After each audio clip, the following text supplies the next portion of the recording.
Hello बच्चों, आप सभी का स्वागत है विद्या लिव के यूट्यूब चैनल पर। मैं हूं शिव।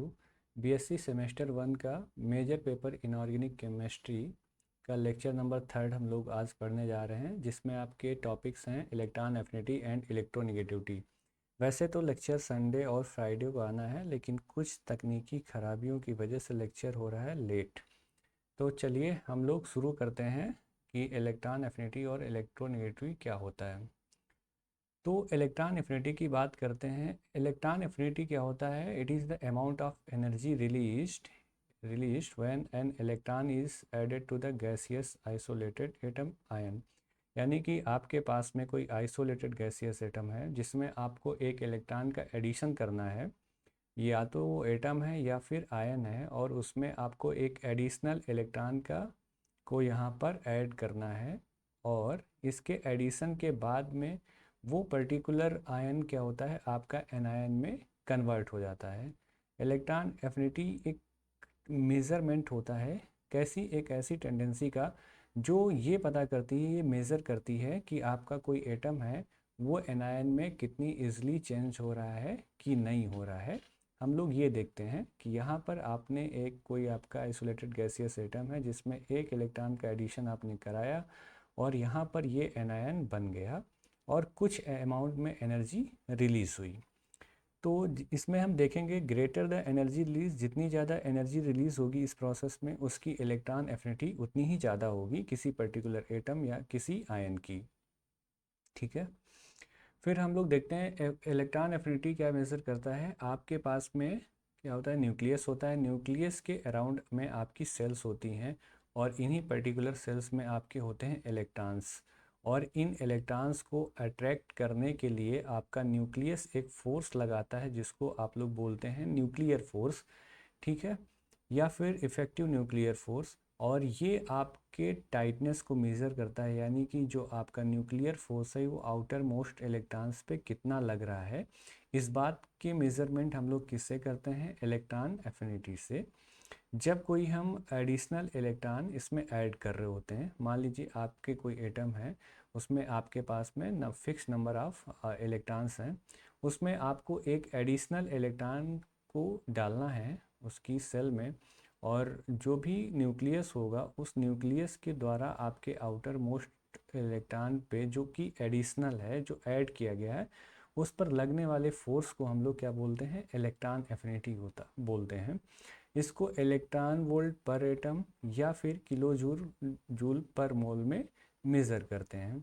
ग्रुप 1, ग्रुप 2, ग्रुप 13, 14, 15, 16, 17, 18, इन सारे जो एलिमेंट्स हैं इनकी इलेक्ट्रॉन एफिनिटी दी हुई है। लिथियम की जब हम आप ग्रुप 1 में जा रहे हो अप टू डाउन, तो जनरल ट्रेंड क्या देख रहे हो कि इलेक्ट्रॉन एफिनिटी की वैल्यूज़ कम पड़ रही हैं। दूसरा, अब जब पीरियड में जा रहे हो तो पहले बेरिलियम तक घटती है, यानी कि ग्रुप सेकंड तक डिक्रीज़ हो रही है, और फिर से ये इंक्रीज़ होना शुरू हुई है, और फिर आगे ग्रुप 15 में जीरो हो जाती है, और फिर ये इंक्रीज़ होती है टिल द 18th ग्रुप, और 18th में फिर जीरो हो जाती है। आखिर ये इसका जो वेरिएशन है वो हो क्यों रहा है, इन चीज़ों को हम लोग देखेंगे। इसका पीरियोडिसिटी देखेंगे, या पीरियोडिक ट्रेंड क्या है जब पीरियड में हम जाते हैं। कोई भी आपकी पीरियोडिक प्रॉपर्टी है तो उसका एक ट्रेंड होता है, ग्रुप में क्या वेरिएशन है और साथ में पीरियड में क्या वेरिएशन इसके होते हैं।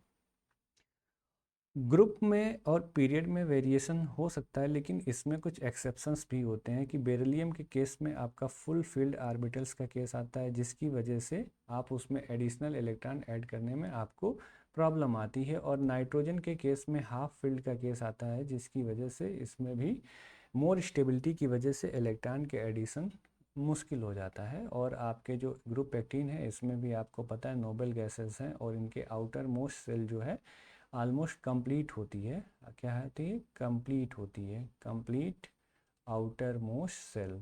और इस कंप्लीट आउटर मोस्ट सेल की वजह से क्या होता है कि यहाँ पर इलेक्ट्रॉन ऐड नहीं हो सकते हैं। ठीक है, ये जनरल सी बातें हैं। हम लोग आगे बढ़ेंगे कि सक्सेसिव इलेक्ट्रॉन एफिनिटीज़ क्या होती हैं।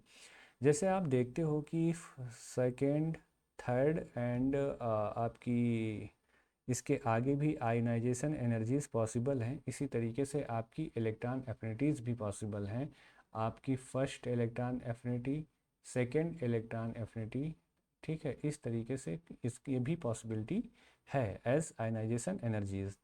लेकिन जब आप एक इलेक्ट्रॉन को ऐड कर देते हो और ऐड करने के बाद में आपका जो एटम है या फिर आयन, यहाँ पर एटम आपका बन जाता है निगेटिवली चार्ज, यानी कि एनायन में कन्वर्ट हो जाता है।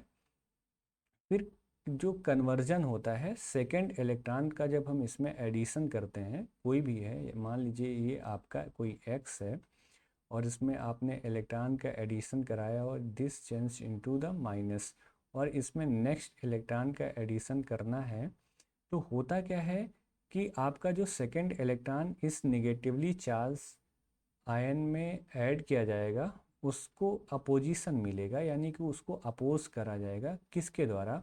आपके बीच में जो इलेक्ट्रॉन्स होंगे, इलेक्ट्रॉन और इलेक्ट्रॉन के बीच में जो रिपल्सन होगा, उस रिपल्सिव फोर्स की वजह से आपके सेकेंड इलेक्ट्रॉन को ऐड करना मुश्किल होगा। तो जो सेकेंड इलेक्ट्रॉन ऐड किया जाता है उसमें कूलाम्बिक फोर्स ऑफ रिपल्सन जो होता है बिटवीन द इलेक्ट्रॉन्स, ये क्या होता है आपका ज़्यादा होता है, जिसकी वजह से यहाँ पर आपको एनर्जी सप्लाई करनी रहती है। यानी कि सेकेंड जो इलेक्ट्रॉन है ऐड करने के लिए आपको you have to supply the energy, आपको एनर्जी सप्लाई करनी पड़ती है एनायन को, यानी कि जो भी आपका एनायन कन्वर्ट होके आफ्टर एटम बना था उसमें आपको एक्स्ट्रा और एडिशनल इलेक्ट्रॉन, यानी कि उसको x minus two X two minus convert करने के लिए आपको एनर्जी सप्लाई करनी पड़ेगी। तो इस तरीके से होता है। तो हम देखते हैं इसमें क्यों सप्लाई करने के बाद में क्या प्रॉब्लम्स आती हैं या फिर क्या चेंजेस रहते हैं। जैसे मान लीजिए कोई आपका एटम है, उसके पास पॉजिटिव टेंडेंसी है टू गेन इलेक्ट्रॉन, इलेक्ट्रॉन को गेन करने के लिए उसके पास में पॉजिटिव टेंडेंसी है, यानी हम कह सकते हैं कि उसकी जो इलेक्ट्रॉन एफिनिटी है वो क्या है, पॉजिटिव है, इलेक्ट्रॉन एफिनिटी पॉजिटिव है। और जो उसकी इलेक्ट्रॉन गेन एंथैल्पी होगी वो निगेटिव होगी। निगेटिव इसलिए होगी क्योंकि इस प्रोसेस में आपकी जो एनर्जी है रिलीज़ हो रही होगी। एनर्जी रिलीज़ का मतलब है कि एनर्जी आपकी बाहर निकल रही होगी, और जब कहीं भी किसी भी सिस्टम से एनर्जी निकलती है तो हम लोग उसको निगेटिव साइन दे देते हैं। दूसरा केस ये है कि अगर atom if atom is reluctant to gain, अगर आपका जो एटम है वो इलेक्ट्रॉन को गेन करने में रिलेक्टेंट है, मतलब कि वो इच्छा प्रकट नहीं कर रहा है या एक तरीके से फिजिबल नहीं है, तो उस केस में होता क्या है, इलेक्ट्रॉन एफिनिटी क्या होगी, निगेटिव टेंडेंसी होगी, निगेटिव होगी, क्योंकि उसकी निगेटिव टेंडेंसी होगी इलेक्ट्रॉन को गेन करने के लिए। और इस केस में जो आपकी इलेक्ट्रॉन गेन एंथैल्पी होगी वो पॉजिटिव होगी। और इलेक्ट्रॉन गेन एंथैल्पी पॉजिटिव क्यों होगी, क्योंकि आपको एडिशनल एनर्जी की रिक्वायरमेंट होगी एक्स्ट्रा इलेक्ट्रॉन के एडिशन के लिए to the negative ion. Negative ion में एक्स्ट्रा इलेक्ट्रॉन ऐड करने के लिए आपको एनर्जी सप्लाई करनी रहेगी, इसलिए आपका क्या होता है, पॉजिटिव इलेक्ट्रॉन गेन एंथैल्पी होती है, ठीक है। और टेंडेंसी एटम की कैसी होती है, निगेटिव टेंडेंसी होती है। इलेक्ट्रॉन गेन एंथैल्पी क्या होती है, किसी भी न्यूट्रल गैसियस एटम में जिसको आप निगेटिव आयन में कन्वर्ट करते हो, इस प्रोसेस में जो आपका एनर्जी का या एंथैल्पी का एक्सचेंज होता है, इसी को हम लोग बोलते हैं electron gain enthalpy. Electron gain enthalpy का मतलब कि आपके पास में कोई एटम है और उस एटम को आपने एनायन में कन्वर्ट कर दिया है, और इस कन्वर्जन के प्रोसेस में जो एंथैल्पी का चेंज हुआ है, ठीक है, एंथैल्पी का जो चेंज हुआ है उसी को आप लोग बोलते हो इलेक्ट्रॉन गेन एंथैल्पी। एक नेगेटिव इलेक्ट्रॉन गेन एंथैल्पी और एक पॉजिटिव इलेक्ट्रॉन गेन एंथैल्पी, यानी कि जब आपकी एनर्जी रिलीज़ हो रही होगी, एनर्जी आपकी निकल रही होगी, वहाँ पे नेगेटिव इलेक्ट्रॉन गेन एंथैल्पी, और जब आप सेकंड इलेक्ट्रॉन उसमें ऐड कर रहे होगे जो आपका पहले से एनायन है, उस केस में आपकी पॉजिटिव इलेक्ट्रॉन गेन एंथैल्पी होगी, क्योंकि आप एनर्जी सप्लाई कर रहे होगे, ठीक है। चलिए आगे पढ़ते हैं, पीरियोडिक ट्रेंड्स क्या हैं इलेक्ट्रॉन एफिनिटी के। Electron affinity decreases from going top to bottom, जब आप ग्रुप में अप टू डाउन जाते हो तो क्या होगा, इलेक्ट्रॉन एफिनिटी डिक्रीज़ करती है। अच्छा, इलेक्ट्रॉन एफिनिटी डिक्रीज़ क्यों करती है? डिक्रीज़ इसलिए करती है क्योंकि जो एटॉमिक साइज़ है वो इंक्रीज़ करता है डाउन द ग्रुप, क्योंकि नंबर ऑफ़ सेल्स का इंक्रीमेंट हो जाता है। और आपका ये जो जेफ है यानी कि इफ़ेक्टिव न्यूक्लियर चार्ज है, ये भी डिक्रीज़ होता है क्योंकि नंबर ऑफ़ सेल्स बढ़ जाती हैं, इसलिए इफ़ेक्टिव न्यूक्लियर चार्ज डिक्रीज़ कर जाता है, यानी कि उतना इफेक्टिवली आउटर मोस्ट इलेक्ट्रॉन्स पे न्यूक्लियस अपना फोर्स नहीं लगा पाता है, जिसकी वजह से क्या होता है, इलेक्ट्रॉन एफिनिटी या फिर जो एडिशनल इलेक्ट्रॉन है उसको एक्सेप्ट करने की टेंडेंसी डिक्रीज़ हो जाती है। ठीक है, तो क्या होगा, less tendency to attract additional electron. फिर दूसरा है कि पीरियड में, जब आप पीरियड में जाते हो लेफ़्ट टू राइट, किसी पीरियड में आप लेफ़्ट टू राइट जा रहे हो, तो उस केस में आपका क्या होता है, लेफ़्ट टू राइट जाने पर एक तो आपका नंबर ऑफ़ सेल्स ना बढ़ने की बजाय नंबर ऑफ़ प्रोटॉन्स बढ़ते हैं, यानी कि आपका जो इफ़ेक्टिव न्यूक्लियर चार्ज है जेफ, इफ़ेक्टिव न्यूक्लियर चार्ज वो आपका इंक्रीज़ होता है। इफ़ेक्टिव न्यूक्लियर चार्ज जो है आपका इंक्रीज़ होता है जेफ। और आपके पास में जो एटॉमिक साइज़ है, एटॉमिक साइज़ वो आपका डिक्रीज़ करता है, एटॉमिक साइज़ आपका डिक्रीज़ कर जाएगा, जिसकी वजह से आउटर मोस्ट इलेक्ट्रॉन पे लगने वाला जो आपका न्यूक्लियर फोर्स होगा ज़्यादा होगा। इसके मतलब ये है कि आपका जो एटम होगा उसके पास में ग्रेटर टेंडेंसी होगी, यानी कि उसके न्यूक्लियस के पास में, कि एडिशनल इलेक्ट्रॉन को होल्ड कर पाए। ठीक है, इसलिए आपकी पीरियड में इंक्रीज़ करती है। अच्छा, जो इलेक्ट्रॉन एफिनिटी होती है वो मेटल्स की जो इलेक्ट्रॉन एफिनिटी होती है लो होती है, क्योंकि मेटल्स आर इलेक्ट्रोपॉजिटिव। इलेक्ट्रोपॉजिटिव का मतलब है वो इलेक्ट्रॉन डोनर होती हैं मेटल्स, और जो आपके नॉन मेटल्स होती हैं उनकी इलेक्ट्रॉन एफिनिटी हाई होती है, क्योंकि इनके पास में जो इलेक्ट्रॉन गेन करने की या इलेक्ट्रॉन लेने की, एडिशनल इलेक्ट्रॉन जो ये गेन करते हैं वो टेंडेंसी ज़्यादा होती है। और सबसे ज़्यादा आपके जो हैलोजेंस की होती है इनकी इलेक्ट्रॉन एफिनिटी सबसे हाई होती है, क्योंकि इनकी स्ट्रॉन्ग टेंडेंसी होती है टू गेन एडिशनल इलेक्ट्रॉन। ठीक है, और एडिशनल इलेक्ट्रॉन क्योंकि इनका जो आउटर मोस्ट कॉन्फ़िगरेशन होता है उसमें 7 इलेक्ट्रॉन्स होते हैं, according to the octet rule यहाँ पर आपके 8 इलेक्ट्रॉन्स होने चाहिए।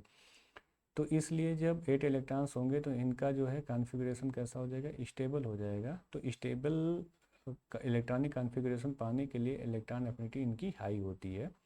तो इनका जो आर्डर है क्लोरीन, फ्लोरीन, ब्रोमीन, आयोडीन, ये थोड़ा एनोमोलस है, क्योंकि जनरली क्या होता है फ्लोरीन क्लोरीन होना चाहिए, लेकिन ऐसा इसलिए नहीं होता है कि जो फ्लोरीन का साइज़ है, साइज़ बहुत स्मॉल है फ्लोरीन का, और इस साइज़ स्मॉल होने की वजह से क्या होता है कि यहाँ पर जो आपका एडिशनल इलेक्ट्रॉन आता है उसमें इलेक्ट्रॉन इलेक्ट्रॉन पेयर रिपल्सन की वजह से, यानी कि बहुत ज़्यादा इलेक्ट्रॉन इलेक्ट्रॉन पेयर रिपल्सन होता है, क्योंकि आपका साइज़ एटम का छोटा होता है, जिसकी वजह से यहाँ पर एडिशनल इलेक्ट्रॉन को ला पाना मुश्किल होता है थोड़ा, तो इसकी इलेक्ट्रॉन एफिनिटी कम हो जाती है। लेकिन आपका क्लोरीन का साइज़ बड़ा है, तो यहाँ पर जो है आपके एडिशनल इलेक्ट्रॉन के लिए पर्याप्त स्पेस मिल जाता है, यानी कि इनफ स्पेस मिल जाता है, जिसकी वजह से आ जाते हैं। तो जनरल जो ट्रेंड है आपका इलेक्ट्रॉन एफिनिटी का ये वाला है।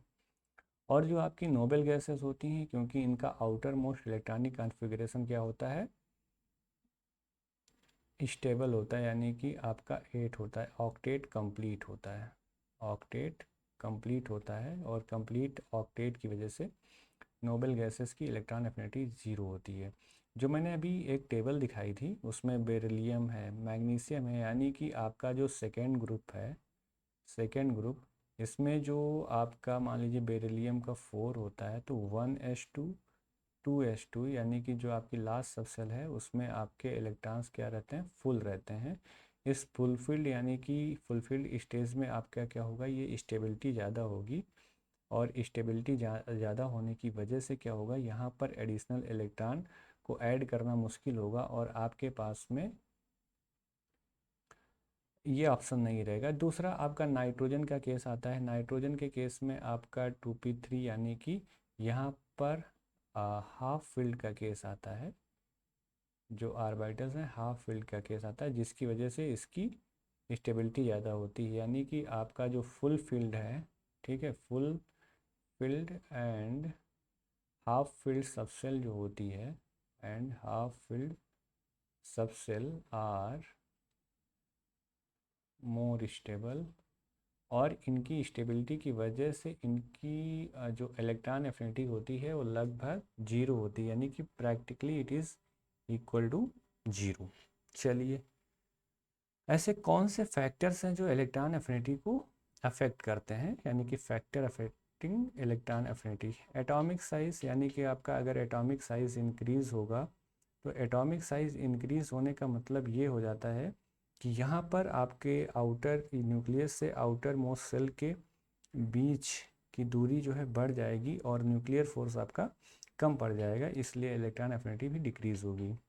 न्यूक्लियर चार्ज, यानी कि जो आपका इफेक्टिव न्यूक्लियर चार्ज है Jeff is directly proportional to electron affinity, क्योंकि अगर आपका इफेक्टिव न्यूक्लियर चार्ज बढ़ेगा तो आपकी इलेक्ट्रॉन एफिनिटी बढ़ेगी, यानी कि आपके जो additional electron outermost shell के पास में आएगा, इसको आपका न्यूक्लियस ज़्यादा मजबूती से, ज़्यादा स्ट्रॉन्गनेस के साथ में अपनी तरफ अट्रैक्ट करेगा और इसको होल्ड करके रखेगा। तीसरा आपका है इलेक्ट्रॉनिक कॉन्फ़िगरेशन, यानी कि जो आपकी स्टेबिलिटी है फील्ड ऑर्बिटल यानी कि फुल फील्ड के केस में, बेरिलियम यानी कि ग्रुप सेकंड की जो भी मेटल्स हैं उनमें, और प्लस में आपका हाफ फील्ड का केस लाइक नाइट्रोजन के केस में आपका आता है।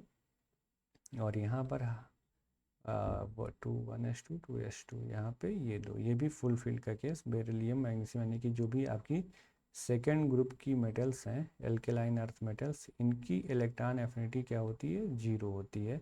नोबल गैसेस की क्या होती है आपकी, जीरो होती है क्योंकि ऑक्टेट कंप्लीट होता है। और नाइट्रोजन क्योंकि चूँकि यहाँ पर आपका केस ये है हाफ फील्ड का, और हाफ फील्ड के केस की वजह से यहाँ पर एक्स्ट्रा स्टेबिलिटी आती है और इलेक्ट्रॉन एफिनिटी इसकी लगभग प्रैक्टिकली ज़ीरो होती है। ठीक है, और हम लोग आगे बढ़ेंगे। इलेक्ट्रॉन एप्लीकेशन क्या होंगे इलेक्ट्रॉन एफिनिटी के। एलिमेंट जिनकी हाई नेगेटिव वैल्यू है इलेक्ट्रॉन के एंथैल्पी की, वो इलेक्ट्रॉन्स को इजीली एक्सेप्ट करते हैं और इलेक्ट्रॉन को इजीली एक्सेप्ट करने के बाद में एनायन बनाते हैं, और ये इलेक्ट्रोनेगेटिव होते हैं। इलेक्ट्रोनेगेटिव होने के साथ साथ में इनके पास में स्ट्रांग ऑक्सीडाइजिंग एजेंट्स होते हैं, क्योंकि ये दूसरे को ऑक्सीडाइज करते हैं और खुद रिड्यूस होते हैं। एग्जाम्पल के लिए फ्लोरीन, क्लोरीन, ब्रोमीन और ऑक्सीजन आपके आते हैं।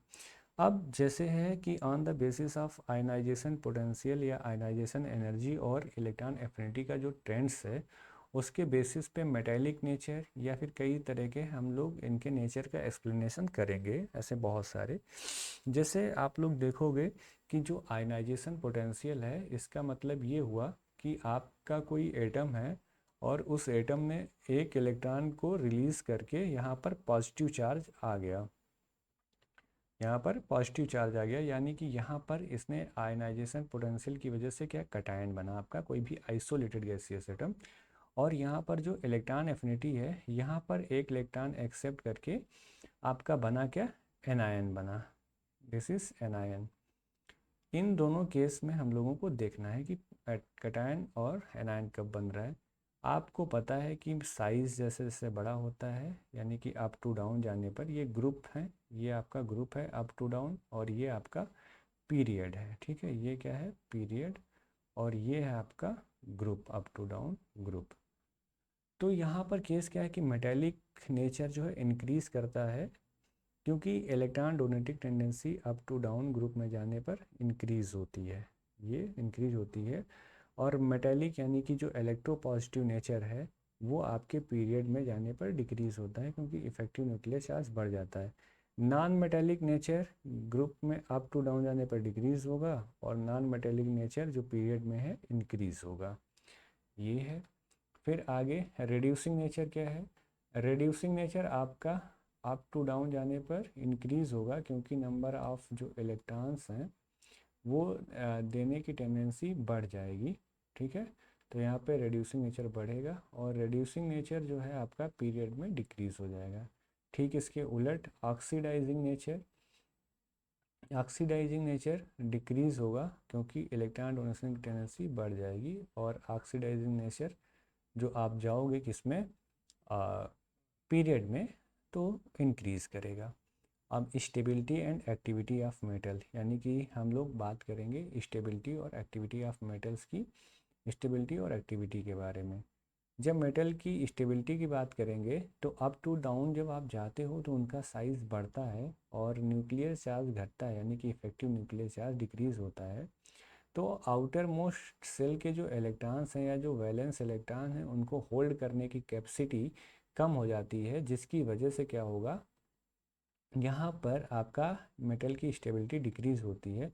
लेकिन ठीक उलट जब आप पीरियड में जाते हो तो मेटल की स्टेबिलिटी इंक्रीज़ करती है, क्योंकि साइज़ आपका बढ़ता है धीरे धीरे, क्योंकि नंबर उसी आपके जो सेल्स हैं उसी में आपके इलेक्ट्रॉन्स का एडिशन होता है और इफेक्टिव न्यूक्लियर चार्ज बढ़ता है। एक्टिविटी ऑफ मेटल इंक्रीज़ करता है अप टू डाउन, और पीरियड में जाने पर डिक्रीज़ करता है। रीजन ठीक इसके उलट है।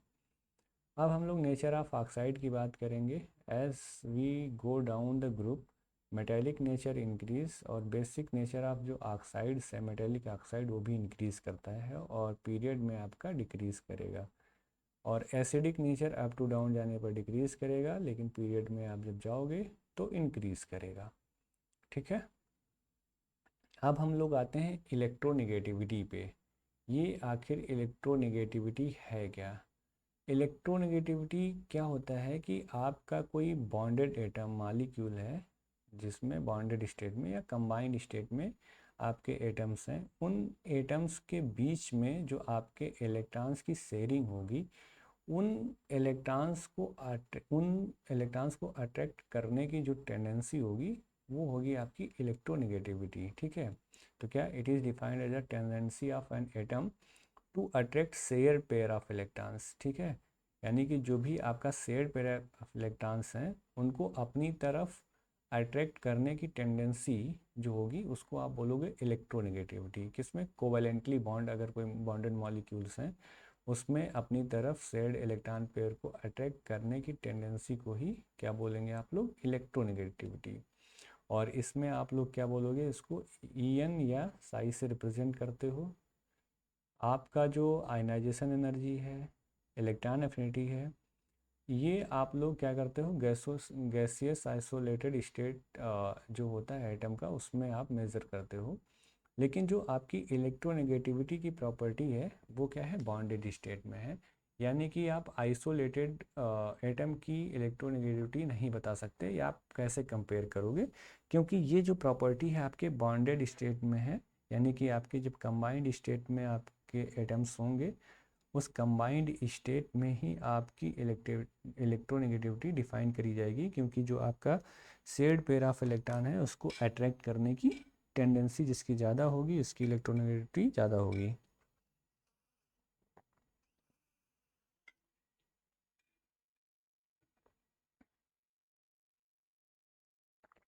जैसे आप आयनाइजेशन एनर्जी और इलेक्ट्रॉन गेन एंथैल्पी को मेज़र कर लेते हो, उस तरीके से इलेक्ट्रोनेगेटिविटी जो है मेजरेबल क्वांटिटी नहीं है, लेकिन इसकी बहुत सारी न्यूमेरिकल स्किल्स को डेवलप किया है गया साइंटिस्ट, मतलब ज़बरदस्ती करके एक स्केल को ले आए कई सारी कि हाँ नहीं हम इसको मेज़र करके मानेंगे। जैसे हमने इलेक्ट्रॉन आयनाइजेशन एनर्जी और इलेक्ट्रॉन गेन एंथैल्पी को मेज़र करा है। तो देखते हैं। पॉलिंग अप्रोच है पहला, इसमें पहला ये है पॉलिंग अप्रोच। पॉलिंग कहते हैं electronegativity as the power of an atom in a molecule to attract electron itself, यानी कि किसी भी मॉलिक्यूल में इलेक्ट्रॉन्स को अपनी तरफ अट्रैक्ट करने की जो पावर होती है उसको आप लोग बोलते हो इलेक्ट्रोनेगेटिविटी। तो पॉलिंग ने कैलकुलेट की है इलेक्ट्रोनेगेटिविटी डिफरेंट एटम्स की। कहाँ से? थर्मोडायनेमिक डाटा से यूज़ करके कुछ ये इक्वेशन इन्होंने ली। इसमें इन्होंने देखा कि बॉन्ड डिसोसिएशन एनर्जी AB की जो है, bond dissociation energy of AB is greater than आपकी AA एंड BB। ठीक है। और उनका जो डिफरेंस होगा उसको related to the difference in electronegativity of A and B। ठीक है। इनको कैसे एक इक्वेशन में इन्होंने कर दिया रिलेट। तो यहाँ पर आपकी है ये डिसोसिएशन एनर्जी, ये आपकी क्या है?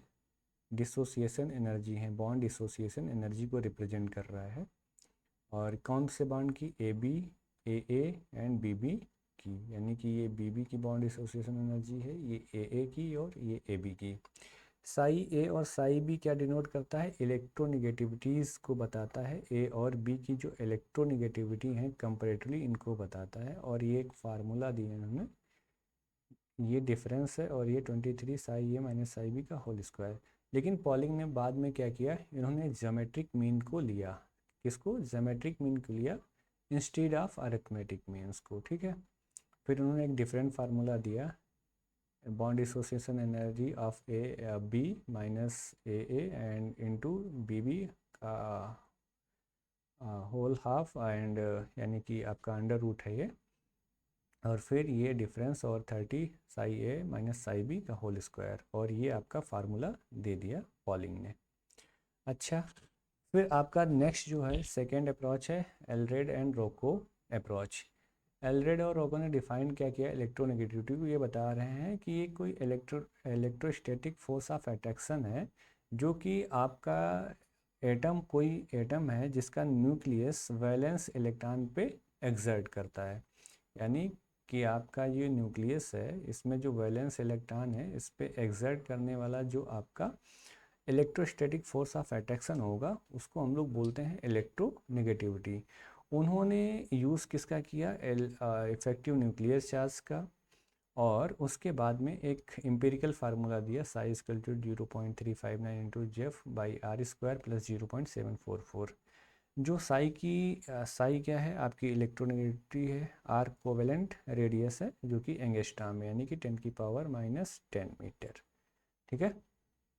इलेक्ट्रोनेगेटिव वैल्यू जो इसके पाई गई, ये आपके बहुत ज़्यादा क्लोज थी किससे, जो कि आपने पॉलिंग स्केल से पाई, बहुत ही काफ़ी क्लोज। नेक्स्ट अप्रोच आता है मुलिकन अप्रोच।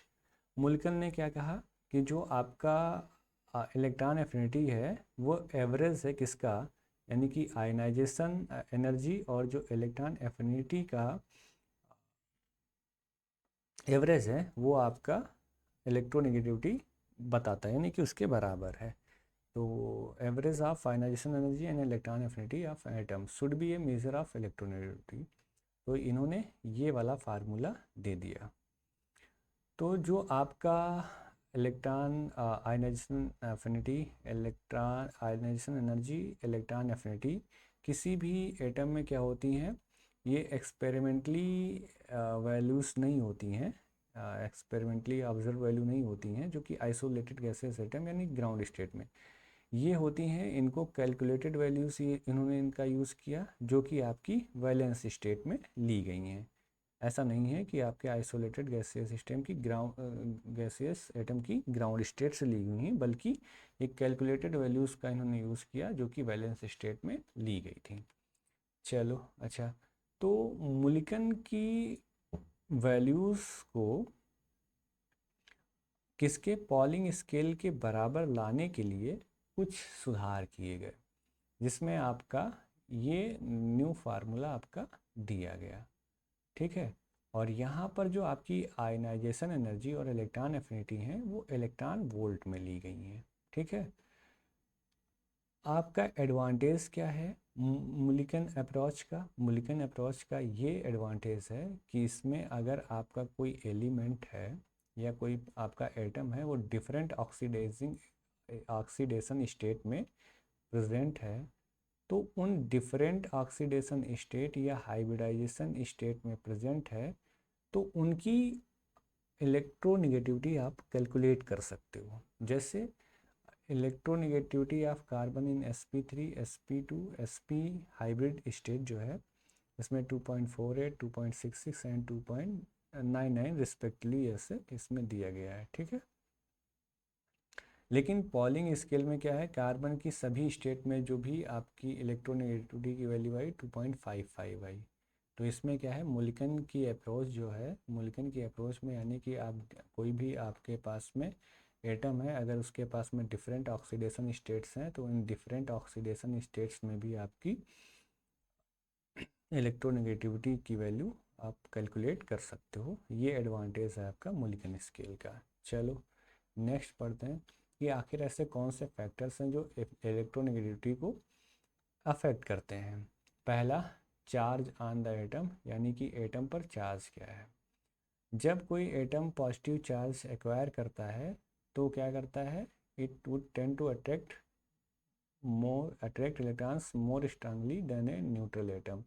यानी कि ये आपका कोई एक्स न्यूट्रल एटम है, जब आप इसको यानी कि आपने बना दिया किसमें,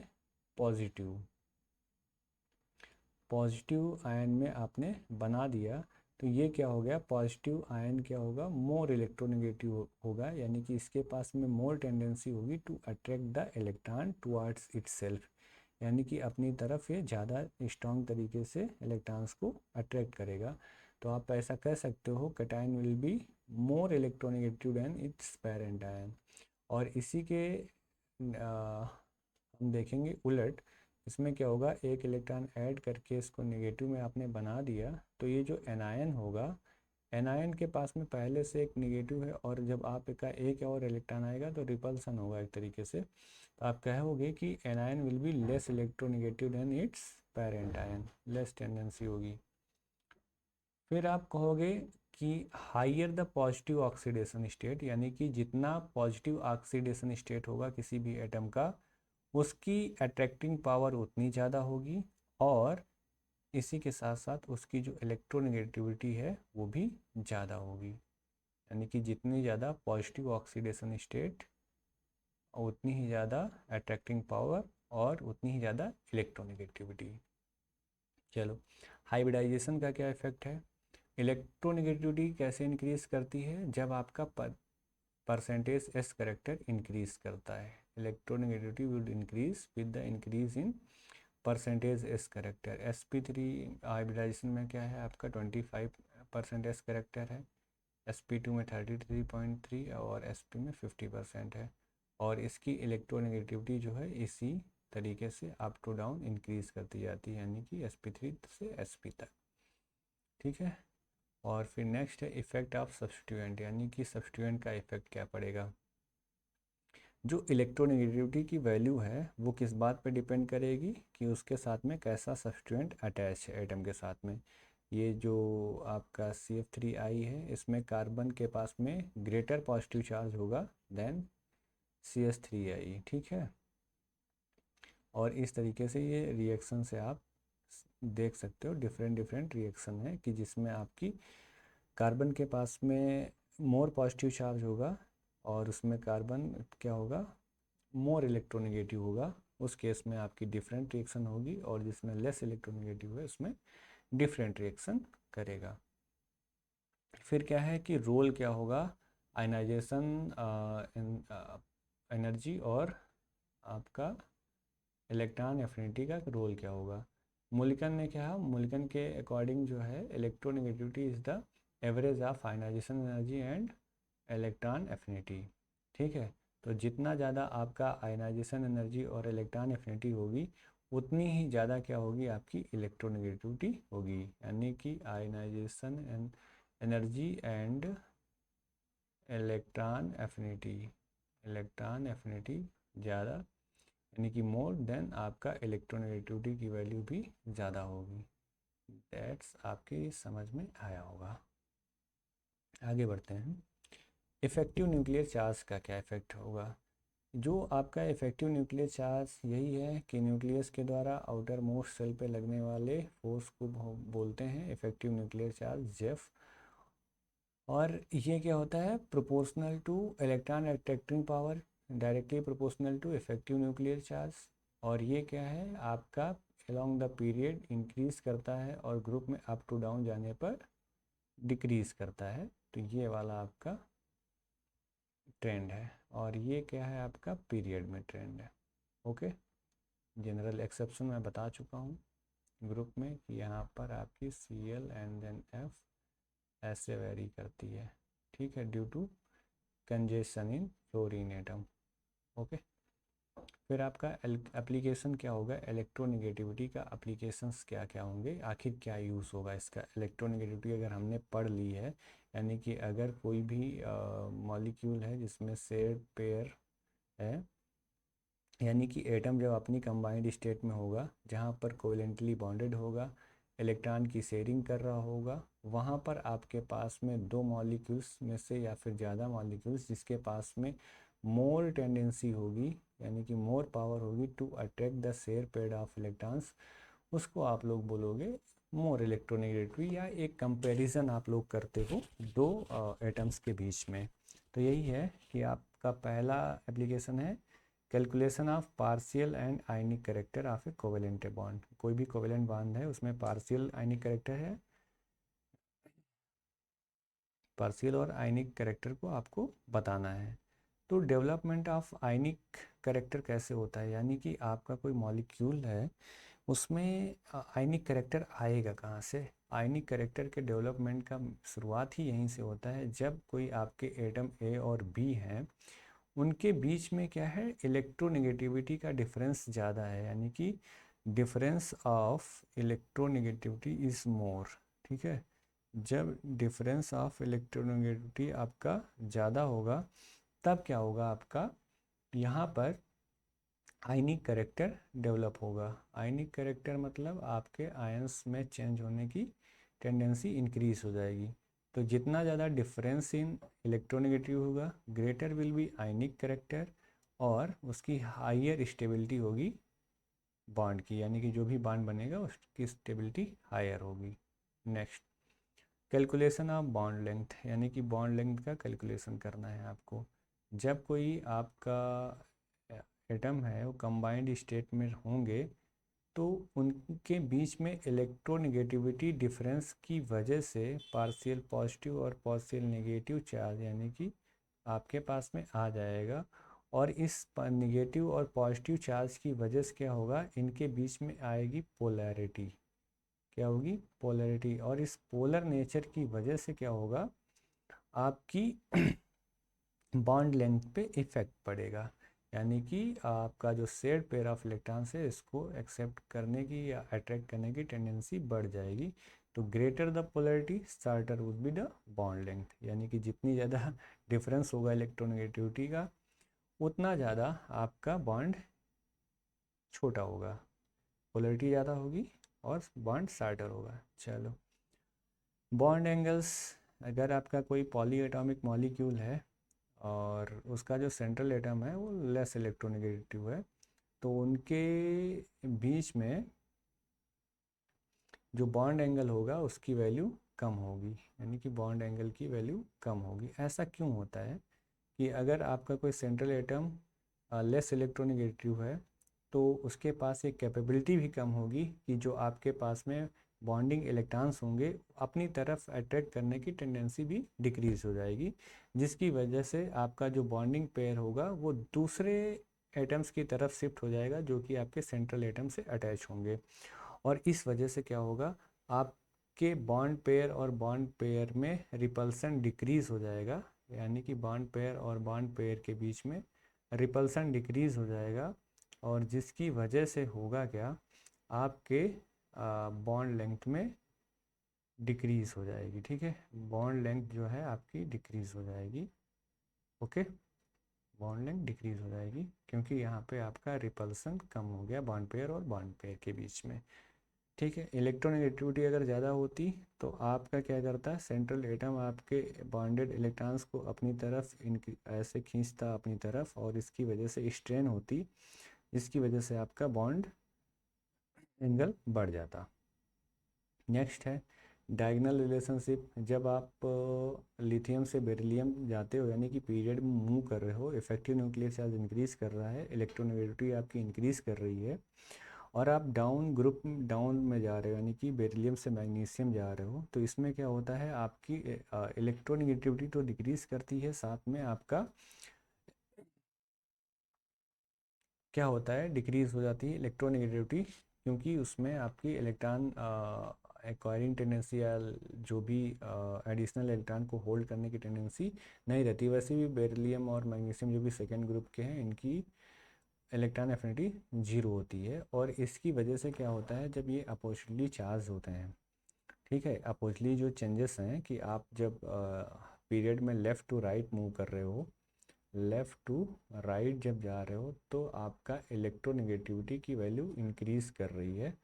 वेरियस जब आप ग्रुप में अप टू डाउन जा रहे हो, अप टू डाउन जाने पर आपका जो इलेक्ट्रोनेगेटिविटी है वो क्या कर रही है, डिक्रीज़ कर रही है।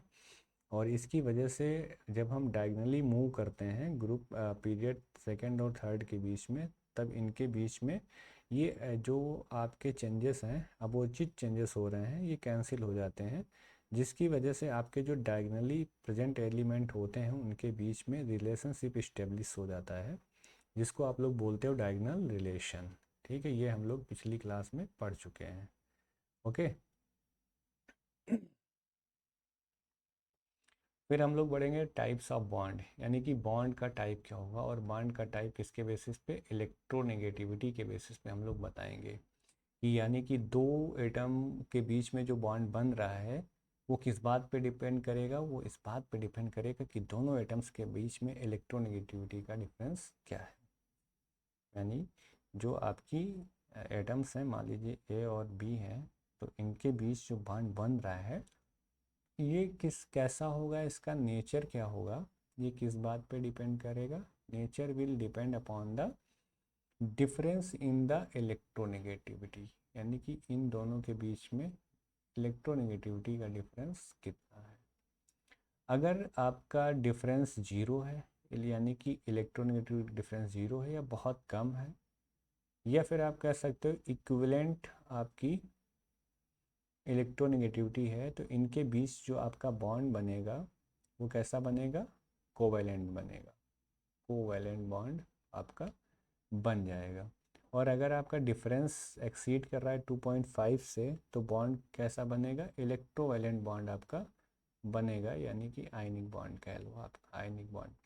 और अगर इलेक्ट्रोनेगेटिविटी का डिफरेंस 2.5 से नीचे है बट क्वाइट अप्रिसिएबल है, मतलब भर का ज़्यादा है, बहुत कम नहीं है 2.5 से, लेकिन मतलब भर का है, तो उनके बीच में कोवैलेंट बॉन्ड बनेगा, लेकिन उस बॉन्ड के बीच में पोलैरिटी होगी। ठीक है, पार्शियल पॉजिटिव और पार्शियल नेगेटिव जैसा कुछ माहौल होगा, जिसके बीच में बॉन्ड के बीच में पोलैरिटी होगी। ठीक है, तो यहाँ तक हम लोगों का ख़त्म हो गया है जो है पहली यूनिट फर्स्ट पेपर की। अब हम लोगों को शुरुआत करनी है सेकेंड यूनिट की, जिसमें आपका शायद केमिकल बॉन्डिंग है। यूनिट सेकेंड केमिकल बॉन्डिंग की स्टार्टिंग हम लोग करेंगे जल्दी ही।